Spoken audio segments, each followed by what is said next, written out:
fraction de seconde, un cliché.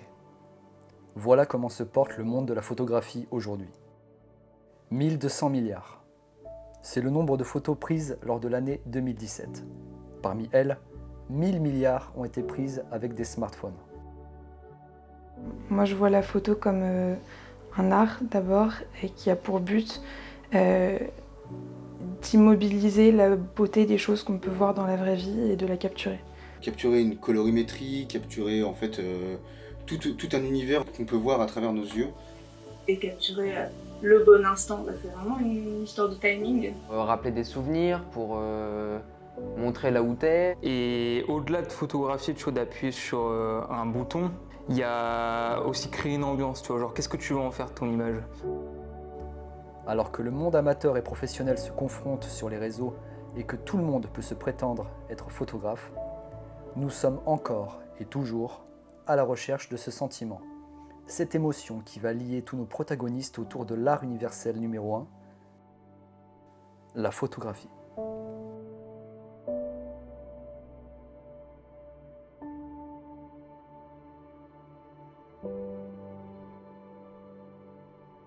Moi, je m'appelle Isar, j'ai 18 ans, je suis étudiante en première année de psycho, mais je vais changer pour aller en cinéma l'année prochaine.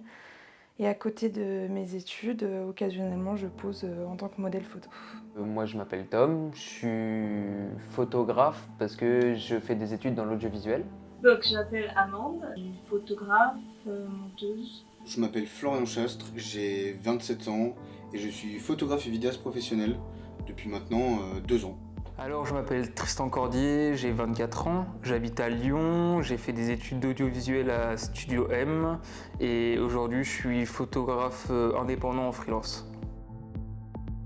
Le style de photo que je fais, ça va vraiment dépendre en fonction du moment et de mes envies. J'ai plein de styles particuliers. En fait, je ne m'enferme pas dans quelque chose tout le temps, c'est-à-dire que je vais avoir un moment où je vais être plus axé sur un style vintage, après je vais être axé sur un style plus architectural, sur du portrait aussi, ça va vraiment dépendre du mood dans lequel je suis pas du tout fixé et enfermé que dans un truc. Il y a quelques temps, je me suis mise beaucoup à la photo de rue, notamment. Et quand tu y arrives, quand tu es assez rapide, et quand le timing est bon, tu peux avoir une photo exceptionnelle. Je pratique souvent de l'animalier ou de l'urbain. Mais dès que je pars en week-end ou quoi que ce soit, j'essaye de faire de l'animalier ou en fait ça me vient un peu sur le moment venu en fait. Dès que je sens que je peux faire de la photo, je fais de la photo. Peu importe le style, voilà. Et je suis un peu ouverte à tout et je fais un peu de tout. J'ai déjà fait du studio, de l'extérieur. J'ai fait des shootings qui étaient pour des marques de vêtements, donc le but c'était pas trop le portrait, mais aussi du portrait. Un peu tout. Je suis pas fermée à grand chose. Alors principalement je pratique donc de la photo éditoriale, de la photo de mode, de la photo aussi corporate et aussi un peu de photo artistique. Par exemple dans l'industrie musicale, je travaille avec pas mal de petits artistes qui se lancent et je crée en fait toute leur identité visuelle par rapport à ça. Alors aujourd'hui, quand je regarde une photo, ce qui m'attire l'œil déjà, c'est principalement, ça se vaut, on va dire, entre l'émotion que procure la photo et la composition. Donc en soi, vraiment la façon dont est composée la photo, si c'est par exemple un portrait, l'arrière-plan qui sera utilisé pour utiliser telle colorimétrie, etc. Et par exemple aussi sur un portrait, l'émotion que va dégager la personne en elle-même sur la photo. Alors je pense que ce que je regarde le plus dans une photo et ce qui me touche le plus facilement, ça doit être la composition de la photo et la façon dont elle est organisée et du coup cadrée aussi. Et c'est aussi ce à quoi je fais le plus attention quand moi je prends des photos, c'est d'essayer de rendre le truc parlant et que ça transmette une émotion, que ce soit pas juste l'idée de prendre l'objet face à soi, de transmettre un truc par le cadrage aussi. Enfin, les photos qui me plaisent le plus souvent, c'est quand la couleur ressort vachement, où en fait il y a vachement de contraste, où en fait soit le sujet est isolé, soit en fait une photo me plaît quand plus on la regarde, plus on comprend la photo, plus on comprend comment elle a été prise, comment elle a été pensée, comment tout ça. Je Je pense que moi, ce qui m'attire dans une photo, c'est d'être surpris. C'est d'être captivé par quelque chose. Parce qu'en fait, on est entouré d'images, on est entouré de photos partout, tout le temps, de vidéos, tout le temps. Mais entre les images qui te restent et qui captent ton regard, qui captent ton intérêt et les autres, il y a toute une différence. Alors ce qui me plaît dans les photos que je regarde forcément, c'est les photos qui sont dans mon style. C'est-à-dire des photos vintage. Je suis très réceptif à ça, tu vois, quand je regarde une image. Parce que pour moi, genre vraiment, la colorimétrie que le photographe va appliquer, ça fait partie de sa patte artistique. Et en partant d'une photo classique que tu auras prise, en fonction de qui va la retoucher, tu peux lui donner tellement de styles différents, tu vois. Et ça, vraiment, c'est ce qui va me taper à l'œil directement. Après, bien sûr, il y a le cadrage, il y a la lumière, c'est tout plein d'éléments qui sont hyper essentiels, tu vois, qui vont faire que l'image, elle est belle.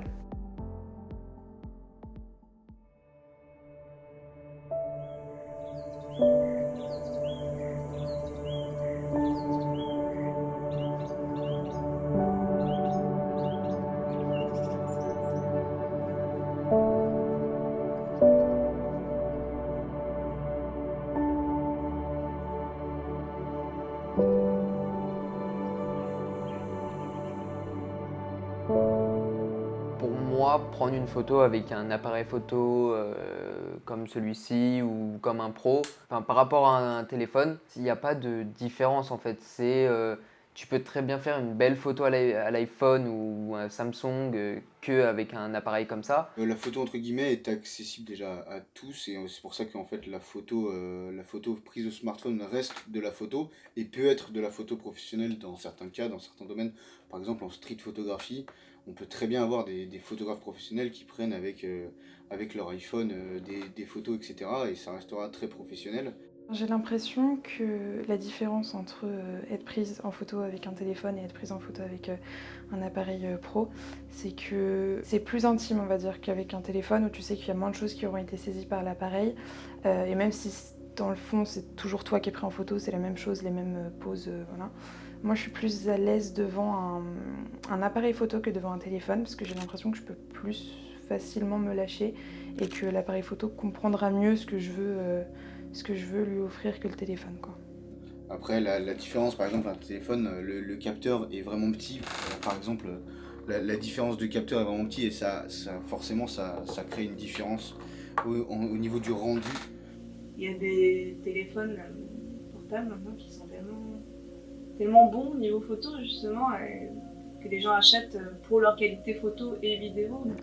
Est-ce qu'on peut progresser avec un iPhone? Je dirais que c'est compliqué, c'est-à-dire que en fait, tu vas te retrouver hyper limité. Parce qu'en fait, avec un téléphone portable, c'est des réglages de base, standards. D'autant plus que tu as un capteur qui est tout petit, donc en fait, genre, tu es très très limité, tu vois, dans ce que tu veux faire. Tu peux pas trop faire de photos en basse lumière. Quand il y a du soleil, c'est compliqué, c'est pareil, tu vois. Donc je dirais que pour commencer la photo, c'est bien, pour t'entraîner surtout à cadrer. Mais en dehors du cadrage, tu peux difficilement faire autre chose.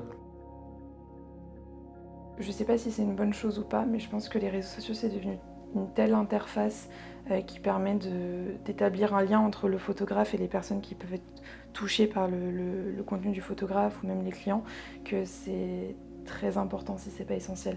Pour publier, pour avoir de la visibilité, pour essayer d'avoir d'autres clients, pour attirer des marques.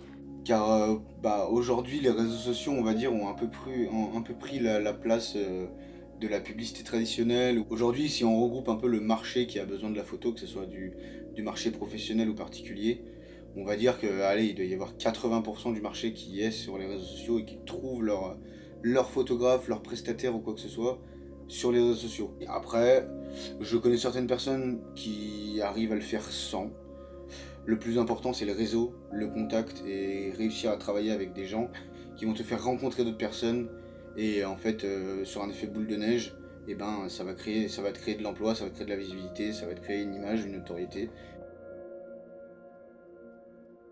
Parce que je vois trop de gens, tu vois, qui essayent de faire des photos pour plaire aux autres. Et en réalité, la photo, c'est une passion et avant de penser aux autres, il faut penser à soi-même. C'est pas un point de vue égoïste, tu fais des photos pour te faire plaisir. Et les gens qui aiment ton travail, derrière, ils vont te suivre pour ce que tu fais.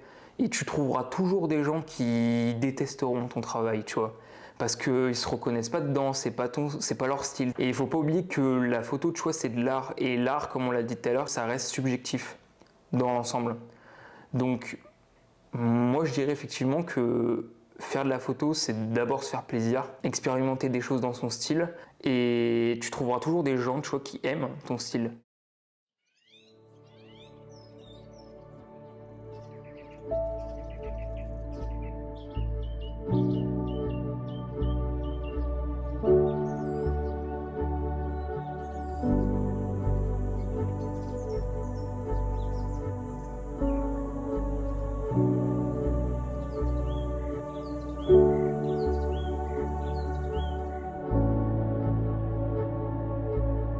Alors la première photo que j'ai prise, alors si on compte les photos prises avec le téléphone, ça remonte à très longtemps. Lors d'un voyage à Singapour en 2013, où j'avais pris l'appareil photo du père de mon ex-copine, et j'avais fait un peu de street photo dans Singapour.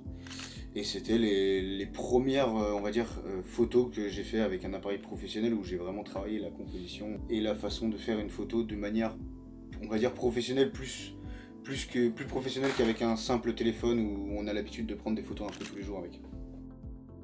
Alors les premières photos que j'ai prises, ça remonte il y a longtemps, c'était des photos que j'avais prises avec mon téléphone portable. C'était un iPhone, donc j'avais pris des photos d'architecture. Forcément, quand on commence la photo, on ne s'attaque pas tout de suite au portrait, il n'y en a pas beaucoup qui font ça. En général, on prend des photos de paysage ou d'architecture, moi c'est ce que je faisais. Tout ce que je trouvais beau, je pouvais le prendre en photo, j'essayais de m'appliquer au maximum. C'était mon premier shooting et ça m'avait frappé de voir à quoi ressemblaient en fait les backstage du shooting et pas juste ce qu'on voit à la caméra. Et c'était un shooting pour une friperie lyonnaise. Et du coup, on devait mettre en avant les vêtements, sauf qu'on était en janvier, il faisait -5, -6 degrés. Et le vêtement, c'était un truc qui laissait les épaules et les bras découverts. Et au-delà de ça, j'avais des talons de 15 cm, sauf qu'on était allé shooter donc à la Croix-Rousse, qui est sur une colline en hauteur. Et j'avais dû monter en talons en dentelle, en haut en dentelle, la colline de la Croix-Rousse. Et c'était une expérience unique. Mes premières photos, en tout cas le moment où j'ai vraiment commencé à faire de la photo, parce que tout le monde fait de la photo depuis toujours. J'avais depuis longtemps un Nikon D50 et une de mes premières séries de photos où vraiment je commençais à apprendre la technique et à me rendre compte que je pouvais en fait photographier ce que je voulais. Et je pense que c'est une série que j'ai faite au lac d'Annecy, un jour où il y avait du brouillard. Et ouais, je me rappelle bien de cette série parce que c'est une des premières que j'ai osé montrer aussi et donc j'étais contente. Alors, quel est mon parcours dans la photo? Donc tout à l'heure on parlait de Singapour et des premières photos que j'ai fait. J'ai toujours été un peu passionné par la street photo, surtout la street photo dans des villes un peu avec des buildings à l'américaine, type New York, Singapour, des grosses villes. Je trouve que, vu que je disais tout à l'heure aussi les lignes, j'aime bien les lignes, j'aime bien ces droits, etc. Donc ça m'apporte cette satisfaction. Et ensuite, j'ai toujours fait des métiers, donc avant, quand j'ai fait du graphisme, quand j'étais social media manager, etc. Et j'ai toujours eu cette touche où je devais faire de la photo ou faire de la vidéo, etc. Et donc j'étais forcément dans ce milieu indirectement. Et puis à un moment donné, je me suis dit pourquoi pas en faire son métier principal. Du coup, j'ai commencé à faire de la photo de mon côté, en faisant un peu de street photo dans Lyon, etc. Puis j'ai commencé à prendre 2-3 personnes en photo. J'ai commencé à me créer un style. Au début, c'était un peu chafouin, c'était un peu normal, c'était le début. Je m'inspirais beaucoup de personnes ou de ce que je voyais sur Instagram. Et ensuite, j'ai commencé à développer un peu mon style. J'ai commencé un peu à trouver ma patte de retouche. Et puis, de toute façon, quand on utilise ce genre de logiciel, à force de l'utiliser, on commence à apprendre ce qu'il faut modifier, quel curseur utiliser pour faire tel effet, etc. Et du coup, quand on en arrive là, après on arrive à, on va dire un peu, pas une apogée, mais à vraiment le style qu'on voudrait avoir en photo, qu'on a dans la tête quand on crée la photo. Et aujourd'hui, moi, je prends du plaisir à faire du portrait de mode ou éditorial pour de la pub, etc. Et j'adore ça, mais après, rien ne n'empêche que, par exemple, dans un an, je sois plutôt parti dans un style cinématique, etc. Ça varie vraiment en fonction de nos émotions, de nos envies, et surtout de notre créativité. Moi, je dirais que l'essentiel, c'est d'essayer de toucher.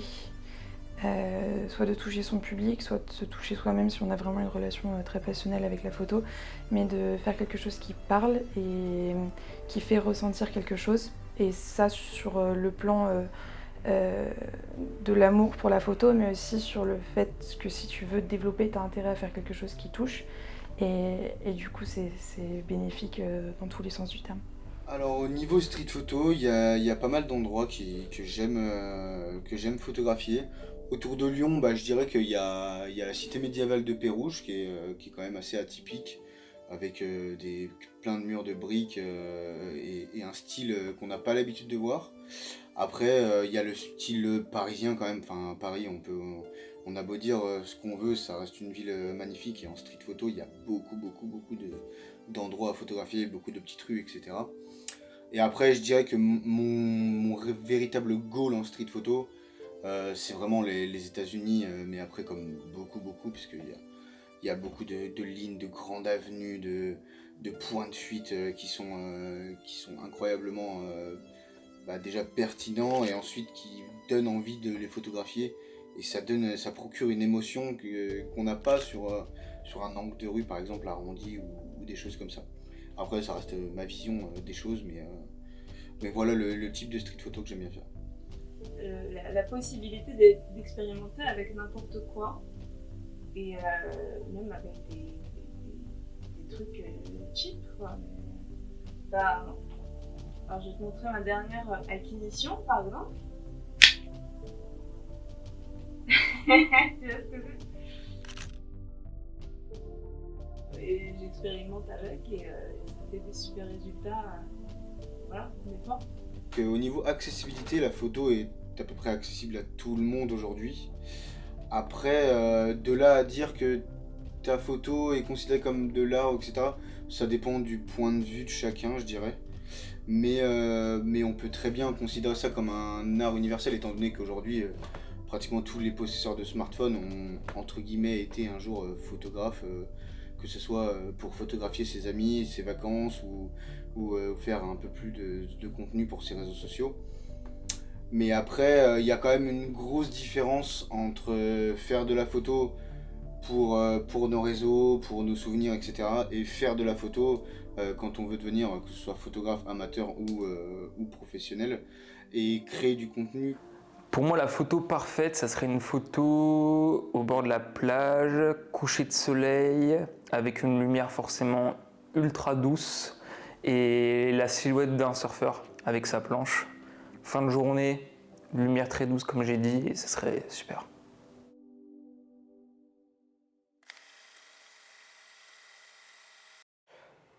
Pour moi, faire de la photo, c'est avant tout du kiff. Kiffer le moment où on prend la photo.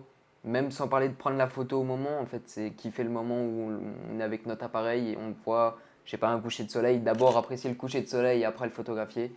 Mais ce que je trouve bien, c'est vraiment voir l'évolution, partir d'un iPhone et peut-être vendre ses photos pour après investir dans un boîtier pour faire de meilleures photos, pour après voir son amélioration et peut-être devenir pro et continuer à vendre ses photos, mais surtout kiffer le moment et voilà.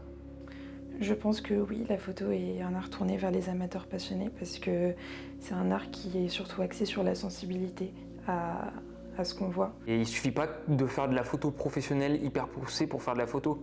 Tu peux très bien faire des photos ultra basiques, ça reste de la photo. Après forcément ça va pas être la même chose que quand tu as une démarche artistique et professionnelle, mais ça reste de la photo, tu vois. Donc c'est pas le seul art qui est accessible, mais il fait partie des arts les plus accessibles effectivement au grand public. En soi, on faut tous commencer quelque part. On a tous notre patte, on a tous notre chose, et c'est pas, on va toujours être assez critique avec nous-mêmes, on va toujours dire que notre travail c'est de la merde, qu'on peut toujours faire mieux, on va toujours en fait se fixer des objectifs toujours trop hauts.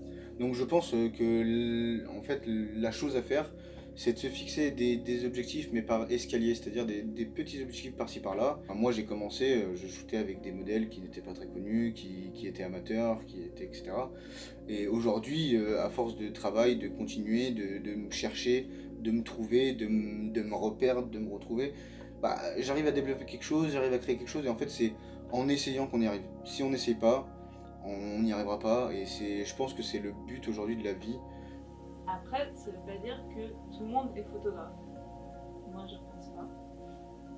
Pour la simple et bonne raison que je pense que tout le monde n'a pas envie d'être photographe.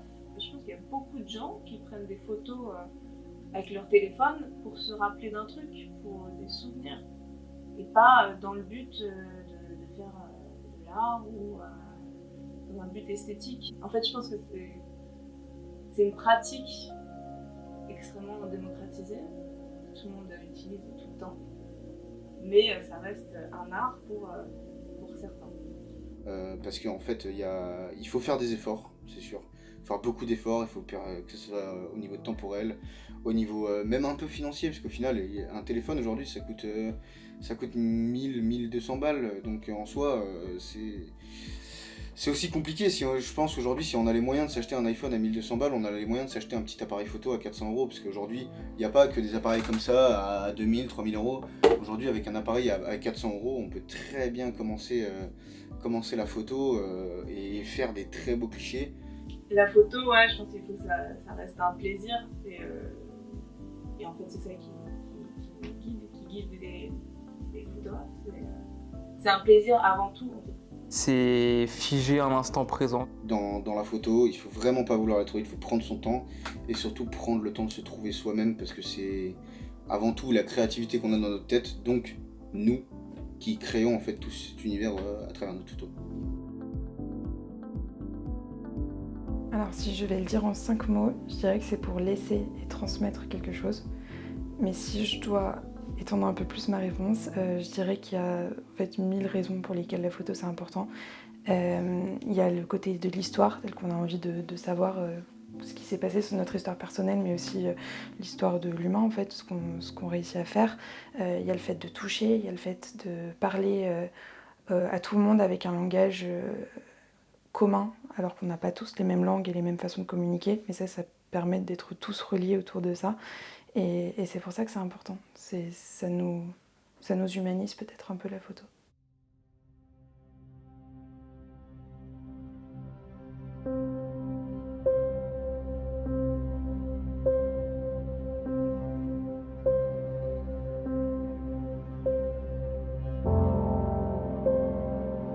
À travers les âges, les années, la photographie n'a de cesse de grandir jusqu'à devenir l'outil qui tient dans notre poche.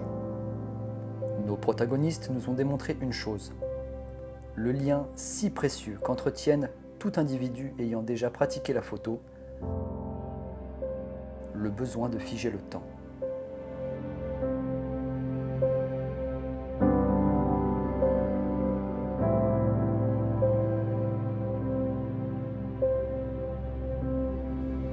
Sous ces différentes facettes et aspects, le but reste le même, marquer, immortaliser un instant, une ambiance, une émotion, un souvenir.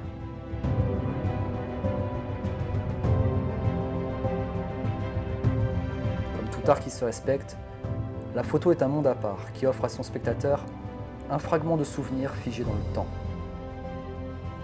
Et entre appareils de haute précision et téléphones portables, le champ des possibles ne cesse de s'élargir pour donner naissance à toujours plus de facilité et d'imagination afin de devenir un art universel.